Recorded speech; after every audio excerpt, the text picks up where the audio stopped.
మన VVIT university, absolute discipline, absolute education. అసలు ఎలా చెప్పాలో, ఈ రకంగా చెప్పాలో కూడా అర్థం కావట్లేదు. ఎందుకంటే మానవ సంబంధాలు అనేవి రోజు రోజుకి దారుణాతి దారుణంగా తయారవుతున్నటువంటి పరిస్థితి.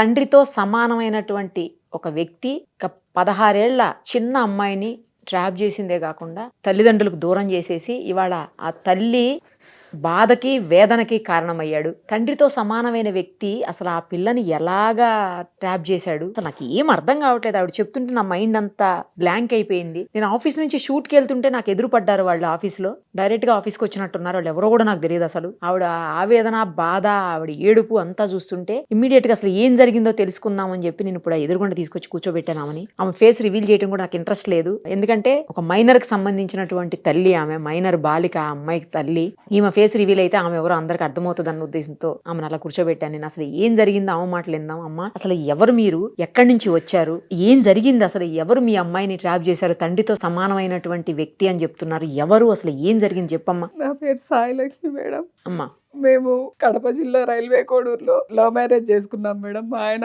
ఇక్కడ తెలంగాణ ఆయన, మా డాడీ డిపార్ట్మెంట్ అయితే నేను లవ్ మ్యారేజ్ చేసుకొని మా ఆయనతో 2006లో డిసెంబర్లో అయింది మేడం పెళ్లి అయ్యాక పాప పుట్టింది.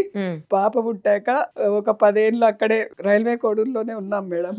రైల్వే కోడూరులోనే ఉన్నాము. పాప మెచ్యూర్ అయింది మేడం. పాప మెచ్యూర్ అయినాక మా చెల్లి చనిపోవడం జరిగింది, మా సొంత చెల్లి. ఆ పాపను ట్రాప్ చేసి ఆ పాపతో ఫస్ట్ ఆ పాపను ఇబ్బంది పెట్టి ఆ పాపను కూడా ఇచ్చేసినాడు మేడం. ఇప్పుడు ఇతనే ఎవరు అసలు? అతను మీకేమైతాడు? మరిది కావాలి మేడం. వరుసగా మరిది అవుతాడు నీకు? మరిది, మా చెల్లెలకి భర్త. ఓ, నీ సొంత చెల్లెలకి భర్త. చెల్లెలకి భర్త ఇంకో ఇంకో చెల్లిని ట్రాప్ చేసి ఆమె చావుకు కారణం అయ్యాడు. మళ్ళీ ఇప్పుడు మీ అమ్మాయిని, మీ సొంత చెల్లెలు భర్త అంటే ఆ అమ్మాయికి బాబాయ్ అవుతాడు. అవును మేడం, అంతే కదమ్మా, చిన్నాన్న అవుతాడు. బాబాయి చిన్నాన్న అంటే తండ్రితో సమానం. ఒకటే, వాడైనా ఒకటే, అంతే, సమానంగా తండ్రితో సమానం. అలాంటి వ్యక్తి నీ కూతుర్ని చేయటమే నాకు అసలు ఏం అర్థం కావట్లేదు. కానీ మేము లవ్ మ్యారేజ్ మేడం. మా ఆయన యాదవులు, గొల్లోళ్ళు, వాళ్ళు బల్యోళ్ళు. అయితే ఎవరో క్యాస్ట్, వేరే క్యాస్ట్ కదా అని మాట్లాడినాడు మేడం. వేరే క్యాస్ట్ ఏంటమ్మా? నీ సొంత చెల్లెలు భర్త అయితే నీ పిల్లకి బాబాయే కదా అవుతాడు, నీ కూతురికి బాబాయే కదా. అది వాడికి తెలియలే మేడం, వాడు పశువు, అది తెలియలేదు మేడం. ఇదంతా రక్కేసినాడు మేడం. చెస్ట్ దగ్గర అయితే కొరికినాడు మేడం నా బిడ్డని. నాకేదో ఒక విధంగా న్యాయం చేయండి. మరి ఆ పిల్ల ఎలా ఉంటుంది? తీసుకొచ్చుకోవచ్చు కదా. నన్ను కూడా కొరికింది మేడం నా బిడ్డ.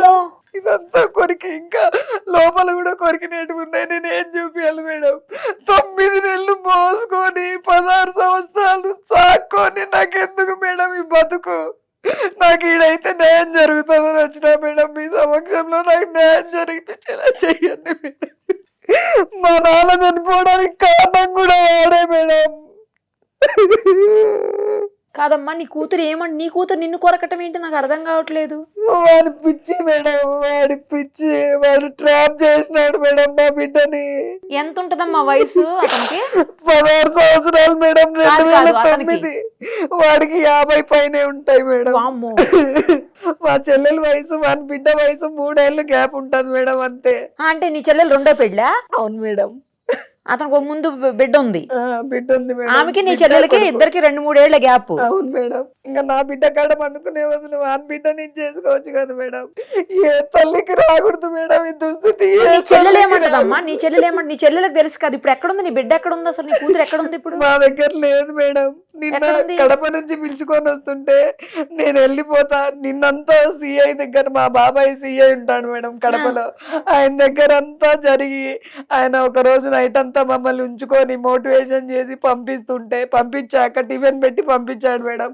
మళ్ళీ 9 o'clock అంతా, పొద్దున 9 కంతా దిగేసింది మా కార్లో నుంచి. దూకుతా అని బెదిరిస్తుంటే నాకు తల్లి పేగు కదా మేడం, దూకితే నాకే బాధ, కాలో చెయ్యో ఇరిగింది అని చెప్పి సరే అని కారు ఆపి దింపేసి వచ్చినాం మేడం ఆ పిల్లని. ఇప్పుడు వాడి దగ్గరే ఉంది మేడం. అంటే అక్కడికే పోతానని వెళ్ళిపోయిందా? వెళ్ళిపోయింది మేడం. తర్వాత మాకు తెలిసింది. మరి నీ చెల్లెలు ఎందుకు ఊరుకుంటుందమ్మా? ఇప్పుడు కలిసే ఉంటున్నారంటే తెలుసు కదా, నీ చెల్లెలకు తెలుస్తుంది కదా, నీ చెల్లెలకు కూడా కూతురే కదా ఆమె ఎందుకు ఊరుకుంటుంది? ఎట్లా ఊరుకుంటుంది అట్లా చేస్తుంటే? ఎందుకు ఊరుకుంటుందో అది దేవునికి తెలియాలి మేడం. మీరు పిలిపించి నాకు న్యాయం చేయండి మేడం, ఖచ్చితంగా పిలిపియండి మేడం, నాకు న్యాయం జరగాలి. ఇంకొక బిడ్డకి ఈ విధంగా జరగకూడదు మేడం. వాడికి వాయి వరుస అసలు ఏం తెలియదు మేడం. ఏం తెలియక ఒక పశువులాగా బిహేవ్ చేస్తున్నాడు మేడం. మా నాన్న చనిపోవడానికి కారణం వాడే. మా చెల్లెలు చనిపోవడానికి కారణం వాడే. ఇప్పుడు నా బిడ్డ కూడా వస్తే వాడు ఏం చేసుకోవాలని మేడం, నా బిడ్డను కూడా చంపాలనే ఉన్నాడు మేడం. పైగా మమ్మల్ని నా బిడ్డతో మమ్మల్ని ఇగో మీ అమ్మకి మీ నాన్నకి చెప్తే ఇద్దరిని చంపేస్తా అని చెప్పి ఆ పిల్లని కూడా బెదిరించిన రికార్డింగ్ కూడా ఉంది మేడం. ఇప్పుడు రికార్డింగ్లు అన్ని ఉన్నాయి అమ్మ ఇలాంటివి ఉన్నాయి మేడం. నాకేదో మరి మీరు ఎందుకు కేసు పెట్టలేదు వాడి మీద? ఎవరు ఎక్కడ మేడం, తిరుపతికి తిరిగినాము, కడపకి తిరిగినాము, ఎవరు కేసు చేసుకోవడం లే మేడం. ఎందుకు తీసుకోవట్లా? మీరు హైదరాబాద్ లో పెట్టండి, మీ అమ్మాయి మీరు ఇక్కడే కదా. మేము పోలేకనే మేడం, మాకు పోలీసుల ద్వారా నాకు న్యాయం జరిగేలాగా లేదు. సుమన్ టీవీ ద్వారా నాకు న్యాయం జరుగుతుందని వచ్చిన మేడం. మిమ్మల్ని చూసి నాకు ఊపిరి వచ్చింది మేడం, నిజంగా చెప్తున్నా. మిమ్మల్ని చూసినాక నేను ఒక్కసారి మాట్లాడించే అవకాశం ఏంటని బయట అన్న వాళ్ళని వేడుకున్నాను మేడం. నేను మీ దగ్గర అయితే న్యాయం జరిగింది మేడం. వాడిని లాగాల మేడం బయటికి. వాడికి డబ్బు ఉందన్న అహంకారంతో ఏమైనా చేస్తున్నాడు మేడం. మా పేదరికాన్ని వాడు ఉదాహరణ చేసుకుని నా బిడ్డను ట్రాప్ చేసి నాశనం చేసి పెడుతున్నాడు మేడం.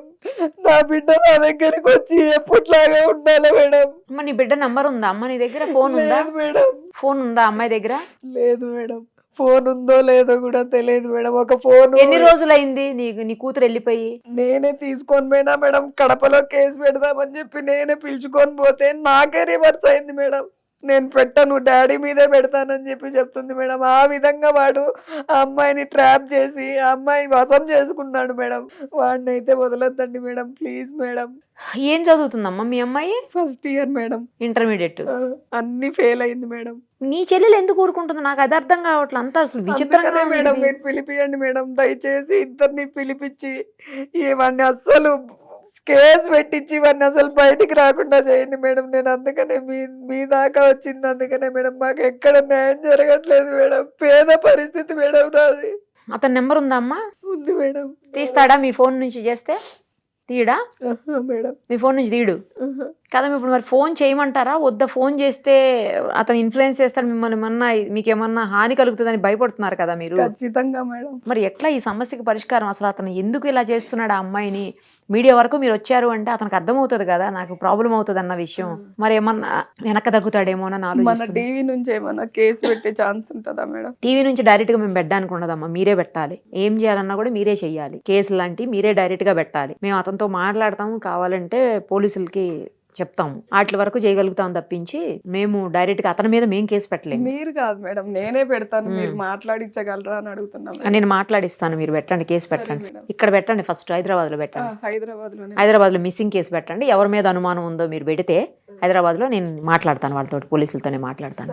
కానీ నాకు ఒక్క విషయం అర్థం కావట్లేదమ్మా, ఎందుకు మీరు మీ అమ్మాయిని బలవంతంగా ఎందుకు తీసుకురాలేకపోతున్నారు? తెచ్చేయొచ్చు కదా మీరు మీ అమ్మాయిని. మీరు వెళ్ళామంటున్నారు, దిగి వెళ్ళిపోయింది అంటున్నారు. మీకు తెలుసా, పోలీస్ స్టేషన్ లోనే బట్టలన్నీ చింపేసుకుంది మేడం. ఇంకా నేనేం చెప్పలేను మీకు. ఎందుకు బట్టలన్నీ చింపుకుంటే ఎందుకు చింపుకున్నావు అని అడిగితే ఇదిగో కురికేసింది. నన్ను ఇంకా భూత మాటలు కూడా తిట్టింది మేడం. అసలు ఏంటి అంతగానో ఎందుకు? అదే మేడం, అదే నేను చెప్పేది. నేను అదే మేడం చెప్పేది. పూర్తి ట్రాప్ చేసేసినాడు మేడం. 16 years అంటే ఏం తెలుస్తుంది మేడం? ఇప్పుడు పిల్లలకి ఆకర్షణే. ఇప్పుడు ఈ ఏజ్ లో ఆకర్షణ ఒక్కటే ఉంటది మేడం. నేను కూడా ఆ వయసులో ఆకర్షణ పడ్డానికి కూడా వాడు ముసలోడు కదమ్మా, అంత పెద్ద ఏజ్ వాడు, 50 ఏళ్ల పైనోడు. అదో ఆకర్షణ ఏంటమ్మా? కుర్రోళ్ళతో వెళ్ళారంటే నన్ను అనుకోవచ్చు.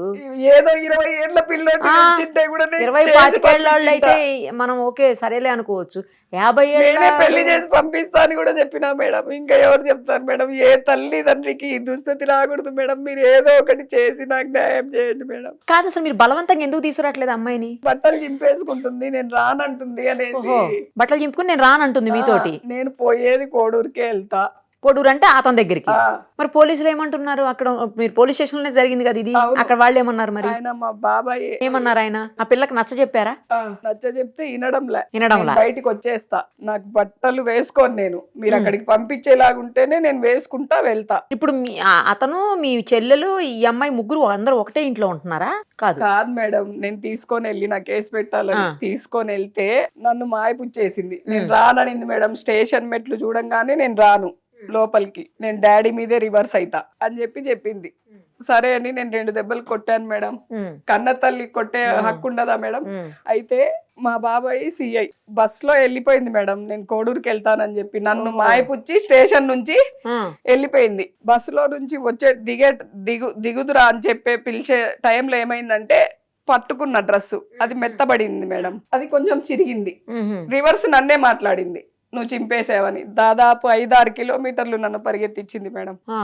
5-6 కిలోమీటర్లు నన్ను పరిగెత్తిచ్చినాక మళ్ళీ ఎట్లో ఒకట్లా మా బాబాయ్కి ఫోన్ చేస్తూనే ఉన్నా. ఆ. నా దగ్గర అయితే ఫోన్ లేదు.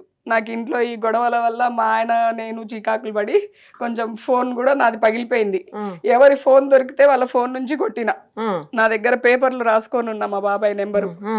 చేస్తే ఆహా నువ్వు చేస్తావా, ఇంకా అసలు ఇద్దరు కానిస్టేబుల్ నన్ను పంపిస్తే ఆ కానిస్టేబుల్ల మీద కూడా మూసేసి అయ్యో వాళ్ళ ముందరనే బట్టలు చింపేసుకుంది మేడం. కారులో దాదాపు ఒక 5 కిలోమీటర్ల మేరకు బట్టలు లేకుండా వచ్చింది. అంత ఇచ్చేసినాడు మేడం వాడు. నా బిడ్డకు అంత తెలియదు మేడం, ఫస్ట్ అట్లా లేదు మేడం నా బిడ్డ. ఇప్పుడు వాళ్ళతో పాటే ఉందా? వాళ్ళ ఇంట్లోనే ఉందా? మీ చెల్లెల ఇంట్లోనే? మా చెల్లెలు ఇంట్లో లేదు మేడం. మరి ఎక్కడుంది ఇప్పుడు? తెలీదు. ఆహా. వాడు ఎక్కడ పెట్టాడో తెలియదు. అయితే వేరే వాళ్ళ ద్వారా తెలిసింది, ఇక్కడికే వస్తుంది పాప. ఎక్కడికి? ఇక్కడికి హైదరాబాద్ వస్తుంది. ఇప్పుడు వస్తుందా? వస్తుందంట అనేసి చెప్పినారు మేడం. అయితే నేనేమన్నానంటే మేము సుమన్ టీవీకి వస్తున్నామంటే మళ్ళీ వాడికి రివీల్ చేస్తుంది, ఆ. అప్పుడు మేము ఇదైపోతాం కదా, అవును. వాడు ఏదైనా చేస్తాడని చెప్పి మా ఆయన ఏం చెప్పినాడంటే వద్దు అక్కడే ఉంచుకోండి, మా చెల్లెలు ఇక్కడ హాస్టల్లో ఉంటది మేడం, అక్కడ ఉంచమని చెప్పినాము. మా చెల్లెలకే చెప్పేసి వచ్చినాం, మా రెండో చెల్లెలు. ఇంకో చెల్లెలా ఆమె? ఆ అమ్మాయి ఇంకో చెల్లెలు. ఆమె దగ్గర పెట్టుకోమని చెప్పారా? చెప్పి వచ్చినాం. ఎందుకంటే ఇక్కడికి వస్తున్నామంటే ఆ పాప యాక్సెప్ట్ చెయ్యదు మేడం, స్టేషన్కే యాక్సెప్ట్ చేయలేదు. ఇక్కడికి వస్తే ఎంతసేపు మేడం అంటే ఆమె లగ్జరీ లైఫ్ కి అలవాటు పడిపోయింది మేడం. ఆ. లగ్జరీ లైఫ్ కి అలవాటు పడిపోయి ఎంతసేపు ఉద్యోగం పోతుంది ఇదే ఆలోచిస్తుంది మేడం. మేము తల్లిదండ్రులం అన్న విషయం మర్చిపోయింది ఆ పాప. ఎంతసేపు వాడి మాటలు వాడు మాయపుచ్చినేదే ఆలోచించుకుంటుంది. లగ్జరీ లైఫ్ అంటే అన్ని కొనిస్తున్నాడా? అన్ని అదే మేడం కొనిచ్చి ఇంకా దానికి కూడా అలవాటు చేసేసినాడు మేడం. బరికినాడు మేడం. నాకు కూడా నేను మా ఆయన చెప్తుంటే నేను నమ్మలేదు. నాకు కూడా వేరే వాళ్ళ ద్వారా తెలిసి ఆ ఫోటోలన్నీ బయటపడితే నా మనసు ఎంత కుంగి కృషించిపోయింటది మేడం. 16 ఏళ్ళు నేను సాక్కుంటే నన్ను ఇంత మోసం చేసిందని. మాకిద్దరికి గొడవలు మేడం రోజా పిల్ల వల్ల. ఎన్నాళ్ళ నుంచి అమ్మాయి ఇలా ఎన్నాళ్ళ నుంచి జరుగుతుంది? ఇప్పుడైతే ప్రస్తుతానికి వాడు చెప్పడం మేడం, వాడు రికార్డింగ్ లో 6 ఏళ్ల నుంచి అని చెప్తున్నాడు. 6 ఏళ్ల నుంచి జరుగుతుంటే మీకు ఇంత కూడా అనుమానం రాలేదా? 6 ఏళ్ల నుంచి మీ దగ్గరే ఉందిగా అమ్మాయి? ఉంది మేడం. మరి మీకు ఇంత కూడా అనుమానం రాలేదు మేడం, రాకుండా చేసినారు. ఇప్పుడు కూడా నాకు వేరే మా ఫ్రెండ్ ద్వారా తెలిస్తే ఇప్పుడు కూడా నేను తెలుసుకున్నాను మేడం. అంత నా బిడ్డ నాకు అన్యాయం చెయ్యదనుకున్నాను మేడం. కనీసం కాలేజ్లో కూడా ఏ అబ్బాయితో కూడా మాట్లాడదు మేడం. అట్లాంటిది వాడి వశం అయిపోయింది మేడం. నాకు అసలు ఎంత ఆలోచించినా అదే అర్థం కావట్లా. బాబాయి తండ్రితో సమానమైన వ్యక్తితో అసలు అతను ఎలా చేస్తున్నాడు? ఈ అమ్మాయికైనా ఇంటర్ చదువుతుందంటే తండ్రి బాబాయి ఏ వరుస వావి అన్ని తెలుస్తాయి కదమ్మా. పిలిపించుకుంటాడట మేడం. బావా బావెట్లయితాడు? ఏ రకంగా బావైతాడు? అసలు అదే కదా మేడం నా బాధ అంతా. వావి వరుసలు తెలుస్తాయి కదా ఆ అమ్మాయికి కూడా. రికార్డులు ఉన్నాయి మేడం, మీరు వింటే అసలు ఇంకా మీకు అసలు మైండ్ పని చేయదు మేడం. నేను చెప్తుంటే నాకు ఇప్పటికే పని చేయట్లేదులేమ్మా విన్న తర్వాత. అసలు ఏం చెప్పాలో కూడా అర్థం కావట్లేదమ్మా. నేను ఇందాక చెప్పినట్లు మీరు వెళ్ళి కేసు పెట్టండి ఫస్ట్. ఇక్కడ హైదరాబాద్లో మిస్సింగ్ కేసు పెట్టండి. అతను ఏం చేశాడు అన్ని రికార్డులు ఉన్నాయి.